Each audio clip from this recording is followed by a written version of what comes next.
Happening right now, President Obama is in Syracuse, New York. He's on a two-day bus tour to address the problem of skyrocketing college costs and crippling student debt. He's unveiling a plan to help students make smarter choices by creating a federal system to rate colleges' efforts to keep expenses down.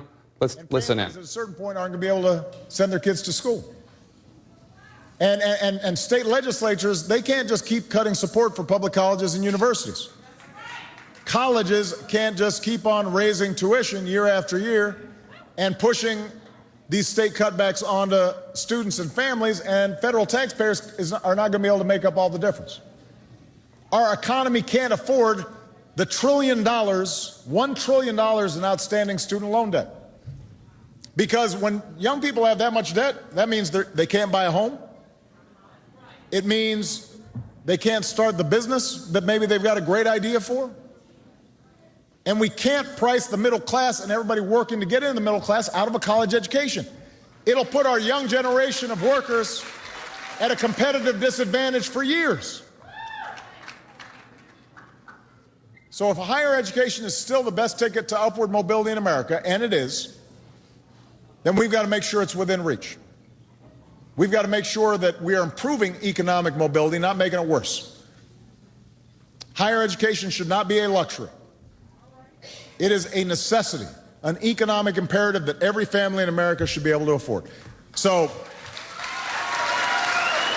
now, so what are we going to do about it?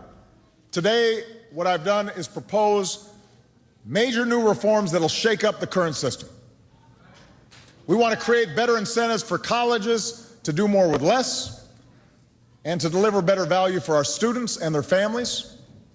And some of these reforms will require action from Congress, which is always difficult. Some of these changes, though, I can make on my own. And we want to work with colleges to keep costs down. States are going to need to make higher education a higher priority in their budgets. And by the way, we're going to ask more from students as well if they're receiving financial aid. And some of these reforms won't be popular with everybody, because some folks are making out just fine under the status quo. But my concern is not to look out just for the institutions. I want to look out for the students who these institutions exist to serve. And I think I've got confidence that our country's colleges and universities will step up to the plate if they're given the right incentives. They too should want to do the right thing for students. So let me be specific. Here are three things we're going to do. Number one, I'm directing my administration to come up with a new rating system for colleges that will score colleges on opportunity, whether they're helping students from all kinds of backgrounds succeed, and on outcomes, whether students are graduating with manageable debt, whether they're actually graduating in the first place, whether they have strong career potential when they graduate. That's the kind of information that'll help students and parents figure out how much value a particular college truly offers. Right now, all these ranking systems, they rank you higher if you charge more and you let in fewer students. But you should have a better sense of who's actually graduating students and giving you a good deal. So down the road, we're going to use these ratings, we hope, by working with Congress, to change how we allocate federal aid for colleges. And we're going to deliver on a promise that I made last year. Colleges that keep their tuition down are the ones that will see their taxpayer funding go up. We got to stop subsidizing schools that are not getting good results. Start rewarding schools that deliver for the students and deliver for America's future. That's our goal.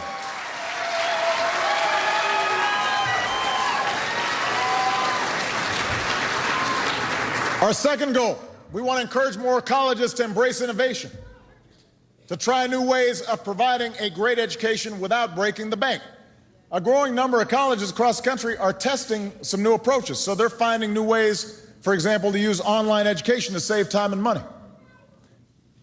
Some are trying what you're doing right here in Syracuse, creating partnerships between high school and colleges so students can get an early jump on their degree. They can graduate faster.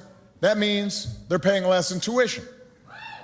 I want to see more schools and states get in the game so more students can get an education that costs less but still maintains high quality.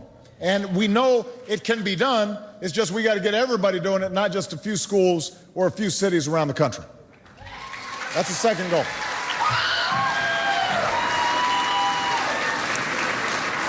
Somebody screamed and I thought somebody fell, but they were just excited. Number 3, we're going to make sure that if you've taken on debt to earn your degree, that you can manage and afford it. You know, nobody wants to take on debt, but even if we do a good job controlling tuition costs, you know, some young people are still going to have to take out some loans. But, you know, we think of that as a good investment because it pays off in time. As long as it stays manageable, as long as you can pay it back. And remember, again, Michelle and I, we went through this. It took us a long time to pay off our student loans. But we could always manage it. It didn't get out of hand.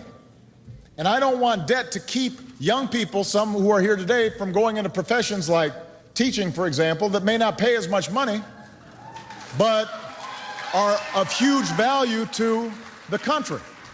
And I sure don't want young people not being able to buy a home or get married or start a business because they're so loaded down with debt. So what we've done is I want to bring in our national political correspondent, Jim Acosta. He's with the president right now in Syracuse. Jim, are you there?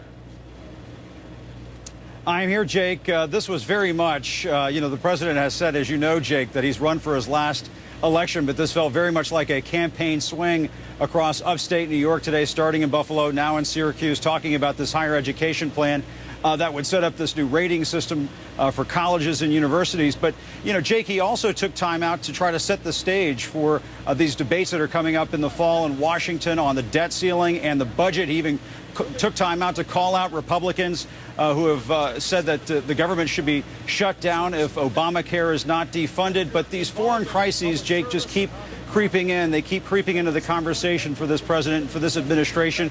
Administration officials saying earlier today that the president has ordered his intelligence advisors to review what has happened in Syria, reviewing those reports of chemical attacks around Damascus, and a senior defense official has told CNN that the military is now reviewing options for the president should he decide to take some sort of course of action in the coming days. Now, the president will get back on that bus tomorrow. He's going to hit Binghamton and then Scranton, Pennsylvania, where the vice president, who has been through a pretty tough time this week because of his ailing son, the vice president will be with the president. We have confirmed for tomorrow. Jake.